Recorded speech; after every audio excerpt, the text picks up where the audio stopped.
తిరుమల లడ్డూలో కల్తీ ఎపిసోడ్ పై hot comment చేశారు సిపిఐ జాతీయ కార్యదర్శి నారాయణ.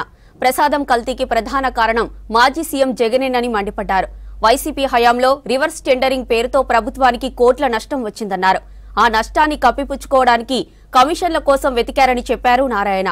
అప్పటి టీటీడీ ఈవో ధర్మారెడ్డి సలహాతో తిరుమలకు నెయ్యిపై దృష్టి పెట్టారని ఆరోపించారు. తక్కువ ధరకే టెండర్ ఇచ్చి కమిషన్ తీసుకున్నారని విమర్శించారు.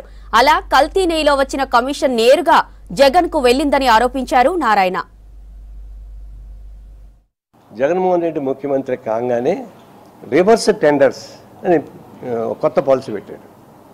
అంతకుముందు ఎక్కడైతే ఏమేమి టెండర్స్ ఉన్నాయో అవన్నీ రివర్స్ చేసి దాని అవినీతి జరిగిపోయింది కాబట్టి దుమారా అయింది కాబట్టి దాన్ని కంట్రోల్ చేయడానికి ఒక వ్యవస్థను నిర్మిస్తా చెప్పేసి రివర్స్ టెండరింగ్ పెట్టాడు. అది శుద్ధంగా ఫెయిల్ అయింది కాకుండా నష్టం కూడా వచ్చింది. ప్రతి ప్రాజెక్టులో ఉన్న దాన్ని ప్రాజెక్ట్ పరిశీలించి పరిష్కారం చేసుకోకుండా మొత్తం ఆపిచ్చేసాడు. ఇప్పుడు తిరుమల దేవస్థానానికి వచ్చేకాడికి నెయ్యిది టెండర్స్ మార్చాలా రివర్స్ టెండర్ పేరుతో పెట్టాడు. దీన్ని ఆ పాత పద్ధతిని మార్చాడు, కొత్త పద్ధతి పెట్టాడు. అప్పుడు 400-500 రూపాయలు ఉంటే ఇప్పుడు 320-340కు మార్చాడు. నేను మిగిలి పెట్టాను కదా అన్నాడు. ఇప్పుడు దీనివల్ల ఇప్పుడు ఏమైంది, ఈ కల్తీకి వచ్చింది సమస్య వచ్చింది. ల్యాబొరేటరీకి పోయింది. ల్యాబొరేటరీ వాళ్ళు అసలు ఆవు నెయ్యి కాదని చెప్పేశారు, కల్తీ నెయ్యి చెప్పాను.